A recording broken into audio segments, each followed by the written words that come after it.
Welcome, folks, and welcome to another edition of Weekend Wrap, where we take a look at what went down over the week. This is proudly brought to you by Gigawin. We have lots of talking points from around Europe, from the Premier League down to the Serie A. Of course, Nigerian players doing well in Europe, and of course, to take a look at that Bundesliga race where Bayer Leverkusen is not letting the guards down against Bayern Munich. Of course, Kane is scoring a lot of goals, but can his goals get them the title of Bayer Leverkusen this season?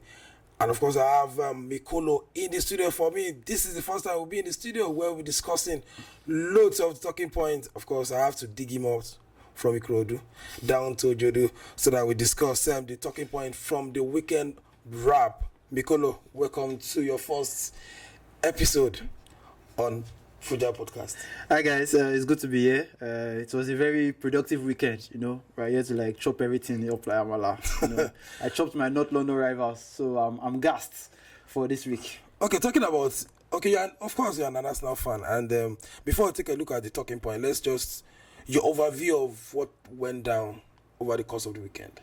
Yeah, I think it was a very great weekend across the various leagues, and coming back from the international break, people were really starved. So many injuries here and there. Nathan Ake for Man City, for Arsenal, so many people missing players. But then I feel like for majority of fans, it was a very nice one because Man U won, Chelsea won, Arsenal won.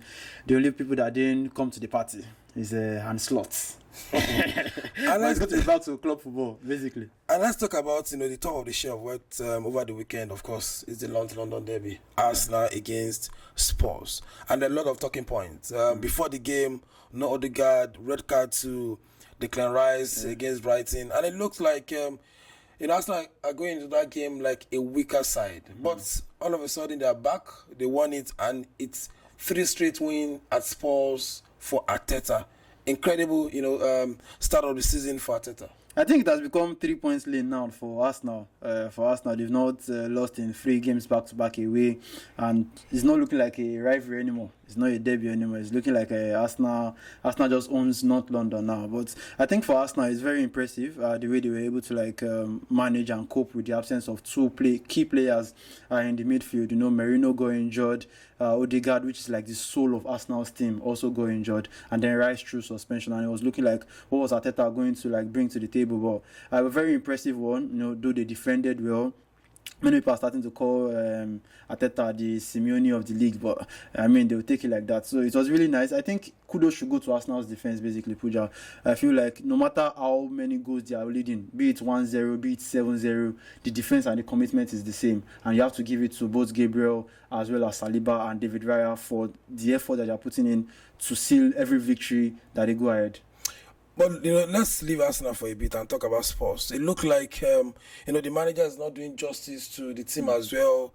The kind of mentality during press conferences, and it looks like there's a disjointed connection between the coach and the player and the fans as well. You're not taking the North London derby as high as a very important game. You rank it as a normal game with just normal 3 points. But going to derbies, there's no way you have to put it. The 3 points is more different in quotes than a normal game because there's bragging rights, there's rivalry, there's fans banter. But the coach is taking it like a normal game, and I think it's settling into the mindset of the players as well. Yeah, I think so. I feel like for a manager, for you to be able to connect with the fans of your club and the players, there has to be like a concerted effort. You have to know and feel the pain of people that are in the city with you. These are people that they see on this. People are family members that are Tottenham fans and Arsenal fans. It means more to them. You have to be able to understand some of these dynamics, to be able to get the best out of these fans and get the best out of these players as well. Because these are the players, they go to the barber's shop, they go to the mall, they go to the restaurants. It means more for them. Do you understand? So for a manager, you have to also feel that tension. You understand? It's just like a classical manager saying it doesn't mean anything. So you have to know that these games are very, very special. And I think for him, for Ange, there's like a big disconnection between this, and they have to reconcile it, and it's not happening for them at this point. It feels like he has a different motive for Tottenham than what the fans and the players themselves want. I'm talking about Ante and Ange, like he said in his second season he always wins titles. I'm wondering which title he wants to win. He said something about Celtic. He said he's still very much confident of winning a title this season. Where do you see this Tottenham team, the one you've watched last season and the one you've watched have been very bad this season. Where can they crack winning the title for the second season under Anger? I think for me, it's not any form of agenda or anything. I don't see them winning the Premier League. They could probably go far in cup games, maybe try to win something in the cup games. But I think for the Premier League, it's between three teams basically: Manchester City, Arsenal, as well as Liverpool. I do not think Tottenham would. Last season they were looking very close. First couple of games they were winning, I think 11 games, and then they were looking like they were back, and all of a sudden they capitulated, and then now you cannot find.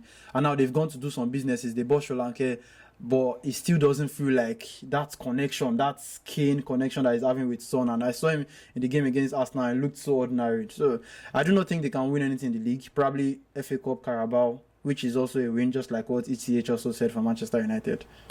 But let's move away from sports and just take some key players and highlight them for that game. Raya, before Arsenal got themselves massive sale from him.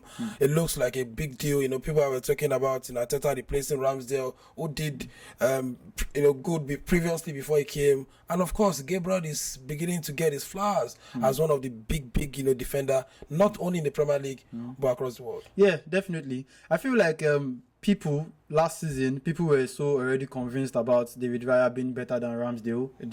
But for the remaining ones that are yet to be convinced, I feel like this last few games has actually convinced them. Against Aston Villa, that double save that won the save of the month, and then now to keep Arsenal in the game at Tottenham. If they had scored that goal, Arsenal could have gone on to concede 3 or even 2 goals and then lose that game. If Tottenham had scored first against Arsenal will not get 3 points from that place. So it's very important to have a keeper that is very calm, can grab crosses, he knows the right decisions to make. He can also play make. So it's also part of the Arsenal setup and is finally getting flowers. Won the Golden Glove last season. Highest number of clean sheets. Then for Big Gabi as well as Saliba, I feel like it's sort of like an injustice to Big Gabi because he plays along Saliba. Saliba is known as the Rolls Royce and all of that. But then Gabi also adds his own flair to that team, his ruggedity and all of the things that he adds to that team. So very great one. That compatibility in the defense of Arsenal is one of the reasons why they're going to win anything, if definitely they will.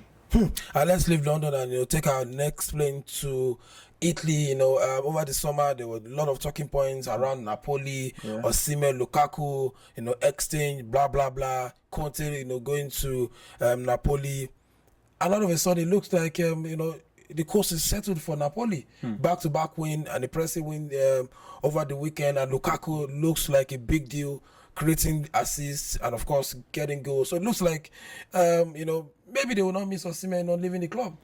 Yeah, maybe, but we never can tell now because Lukaku sometimes is like weather.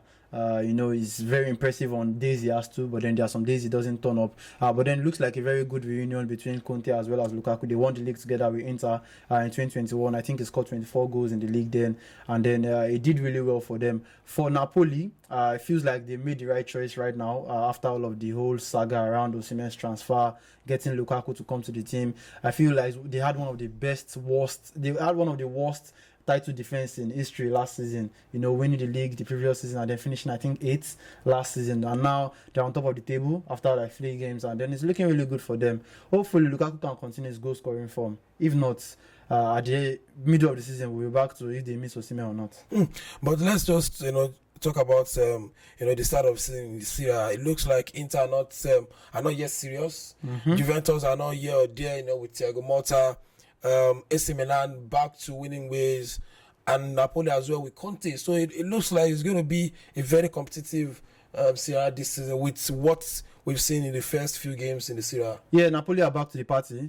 So definitely there's some mix in there. Inter definitely not going to let go. There's also AC somewhere in the mix. Atlanta also won the Europa last season, though right now they've not started very well yet. But then it's just a couple of games into the season and they'll definitely still be in the mix. So it looks like it's going to be a very interesting season in the Serie A, not like other seasons where we've seen like one team just run away with the league. Napoli did that, Inter also did that and all of that. So I feel like it's going to be very tough. in the Serie A this season. And let's move away from the Israel and take our plane to Germany, where, of course, the Bundesliga, where Bayer Leverkusen did the unthinkable, last season, winning this league unbeaten. Kane doing the unthinkable as well, scoring a lot of goals, but nothing to show for it. This season, he has started on that note again. But on the other side of Bayern, it looks like Bayer Leverkusen are not letting down their guards yet. But Kane, let's talk about Kane first. 1.5 year, and he has scored against all opponents he has faced in the Bundesliga. Is it a sign that maybe, he's going to, break the jinx this time around?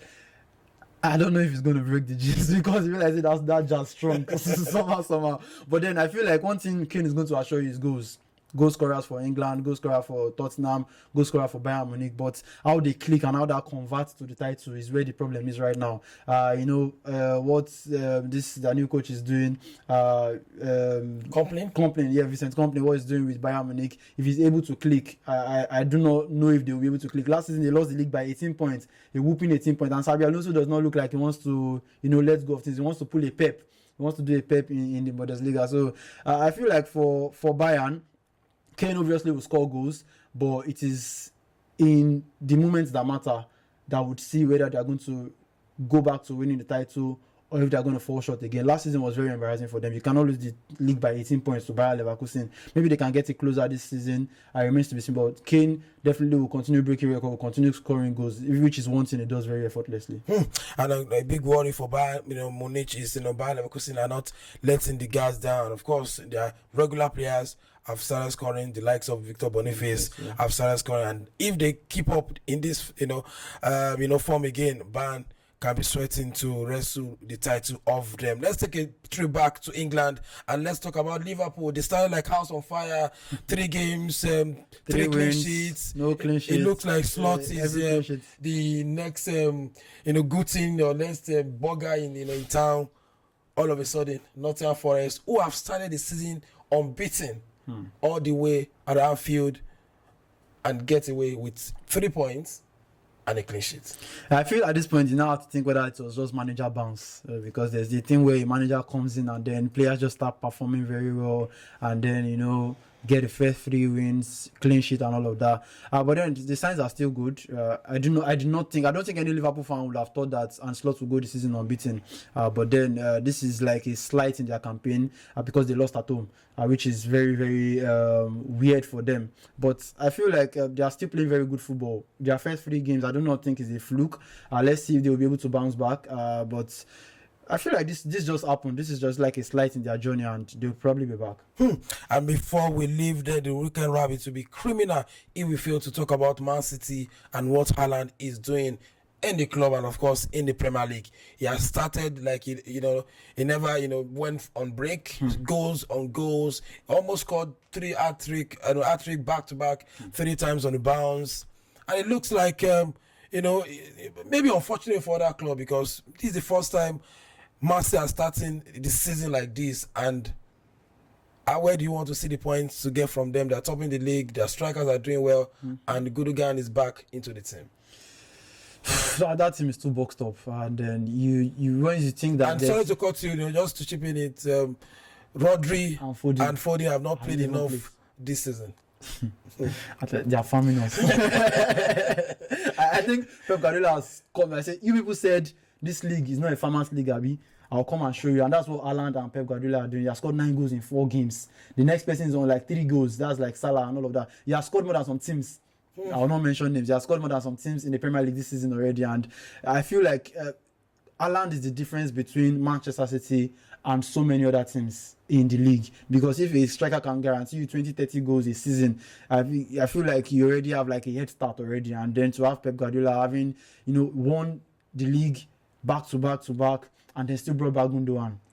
That man is not slowing down, and I feel like he wants to make sure he uses his time well in the league. And then for Haaland, He's going to break so many records that were under threat.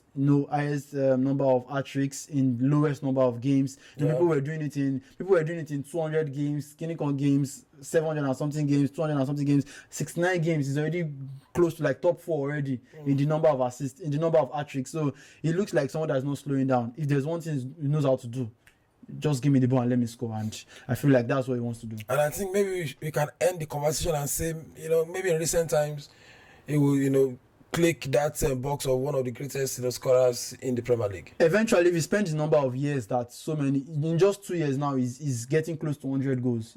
So he eventually, if he takes so much time in the Premier League, he's going to get to that record. Now he's about to break this season. If he wins the golden boots, he's going to break the record of Henry with back-to-back golden boots, and that's like something that has been revered for a very long time as reserved for the greatest of the greatest. So if he can do back-to-back golden boots, stays 5 years and wins the golden boots, Puja is already in the conversation. So.